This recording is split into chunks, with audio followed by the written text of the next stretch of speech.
اللہ رب العزت اپنے بندوں کی آزمائش کرتا ہے، اپنے بندوں کے امتحانات دیتا ہے، اور وہ بندے جو اللہ کے محبوب ہوتے ہیں، جو اللہ کے قریب ہوتے ہیں، ان کی آزمائش اور زیادہ ہوتی ہے۔ لیکن یہ حضرات، یہ اللہ والے، یہ محبوب خدا کبھی آزمائشوں سے گھبرایا نہیں کرتے، ثابت قدم رہتے ہیں، قدم قدم پر ان کے امتحانات ہوتے ہیں، ان کی آزمائشیں بہت سخت ہوتی ہیں، مگر یہ حضرات اللہ رب العزت کی ذات کے اوپر مکمل یقین رکھتے ہیں، اس لیے اللہ رب العزت ان کی مدد فرما رہا ہے۔ شیطان ان کے اوپر بھی حملے کرتا ہے، انہیں بھی اپنے قریب کرنا چاہتا ہے، دھوکے دینے کی کوشش کرتا ہے، مگر ان حضرات کے اوپر اللہ رب العزت کا خاص کرم ہوتا ہے۔ حضرت ابراہیم علیہ نبینا وعلیہ السلام جو اللہ کے خلیل ہیں، اللہ کے دوست ہیں، اللہ رب العزت اس آیت کریمہ کے اندر ان کا ذکر فرما رہا ہے، اور فرما رہا ہے کہ دیکھو ہم نے اپنے خلیل کی کیسی آزمائشیں کری، کیسے امتحانات لیے۔ وقت کا نمرود اس طریقے سے اس نے ابراہیم علیہ السلام کو ختم کرنے کی تیاری کری، مہینوں سے آگ جلائی گئی، اور اس آگ کے اندر ہر وہ چیز ڈالی گئی کہ جس سے آگ کی تپش اور زیادہ ہو جائے۔ مہینوں کی آگ جلانے کے بعد حضرت ابراہیم علیہ السلام جو ابھی چھوٹے بچے ہیں، ان کو اس آگ کے اندر ڈالا گیا، لیکن وہ یہ بھول گئے کہ ابراہیم کا پیدا کرنے والا اللہ ہے، وہ یہ بھول گئے کہ ابراہیم اللہ رب العزت کے محبوب ہے، اللہ رب العزت کے ولی ہے، نبی ہے۔ اور بھائی انہیں آگ میں کیسے ڈال دیا جاتا، کیسے جلا دیا جاتا، جبکہ ان کی پیشانی کے اندر تو نور رکھا گیا تھا، نور جناب احمد مصطفیٰ محمد مصطفیٰ صلی اللہ علیہ وآلہ وسلم۔ جب ڈالا گیا آگ کے اندر، تو آگ کے اندر بظاہر گر رہے ہیں، اس وقت بھی آزمائش ہو رہی ہے، اور جبرائیل آتے ہیں اور کہتے ہیں کہ اے ابراہیم، اگر تمہاری کوئی حاجت ہو تو بتاؤ۔ اس آگ میں گرتے ہوئے کے دوران فرمایا میری حاجات کا پورا کرنے والا میرا اللہ ہے۔ اے ابراہیم، کوئی اور حاجت ہو تو بتاؤ، میں خدا سے کہوں۔ فرمایا میری ہر حاجت کا دیکھنے والا، پورا کرنے والا اللہ اللہ ہے۔ ان کا یقین اللہ رب العزت کی ذات کے اوپر تھا۔ جب آگ میں ڈال دیا گیا، آگ میں گر گئے،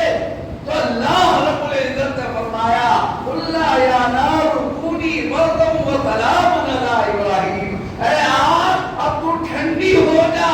اور ایسی ٹھنڈی ہو جا کہ سلام کی والی ہو جا حضرت ابراہیم علیہ السلام نے۔ بظاہر تو آگ میں ڈالا گیا، بظاہر پھینکنے والوں نے آگ میں پھینک دیا، مگر اللہ رب العزت نے اس آگ کی تپش کو ختم کر دیا۔ وہ آگ ابراہیم علیہ السلام کے لیے گلے گلزار بنا دی گئی۔ بندوں کی یہ آزمائش ہوتی ہے، امتحانات ہوتے ہیں، ہم اور آپ بھی گھبرا جاتے ہیں، پریشان ہو جاتے ہیں، حالات سے مایوس ہو جاتے ہیں۔ حالات سے مایوس ہونے کی ضرورت نہیں ہے۔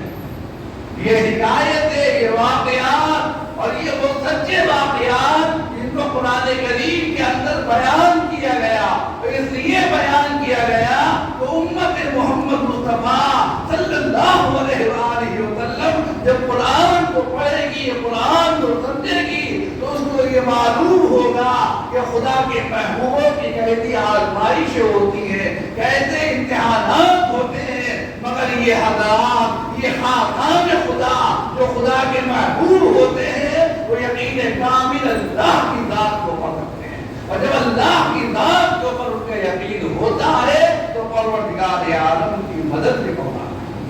لہذا کبھی بھی خدا کی رحمت سے نا امید ہونے کی ضرورت ہے، کبھی بھی حالات سے مایوس ہونے کی ضرورت نہیں ہے، اس لیے کہ ہمارا اور آپ کا پالنہار اللہ رب العزت، اس نے ہمیں اور آپ کو پیدا کیا ہے اور اسی نے رزق کا وعدہ کیا ہے، عزتوں کا دینے والا اللہ ہے۔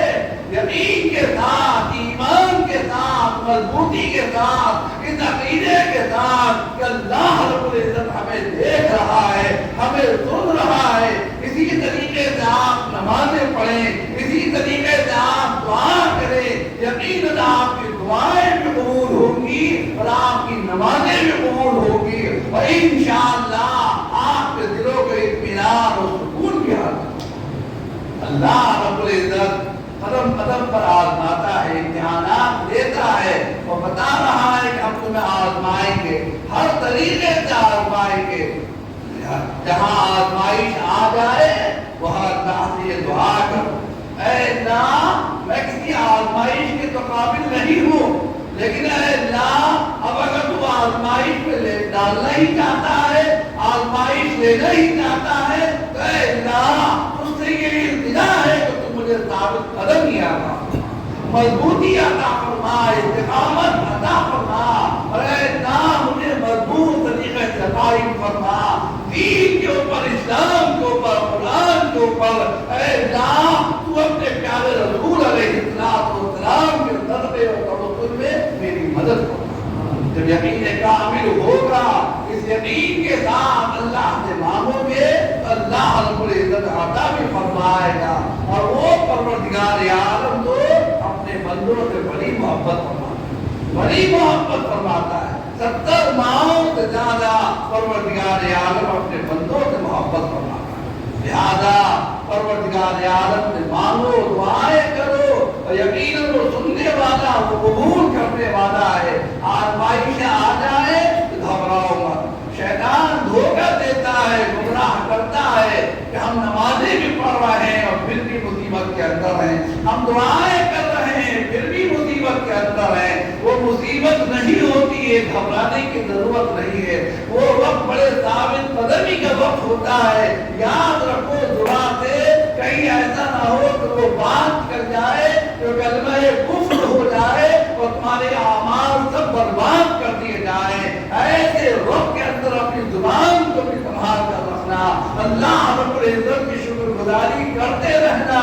انشاءاللہ جب شکر گزاری کرو گے اللہ رب العزت تمہاری نعمتوں کے اندر اضافہ فرمائے گا۔ لئن شکرتم لأزیدنکم، اللہ رب العزت کی نعمتوں کی شکر گزاری کرو گے اللہ تمہاری نعمتوں میں اضافہ فرمائے گا۔ اللہ رب العزت ہمارے گناہوں کو معاف فرمائے، ہمارے قصوروں کو معاف فرمائے، شکر گزاری کی توفیق عطا فرمائے، اور پروردگار عالم ہمیں ہر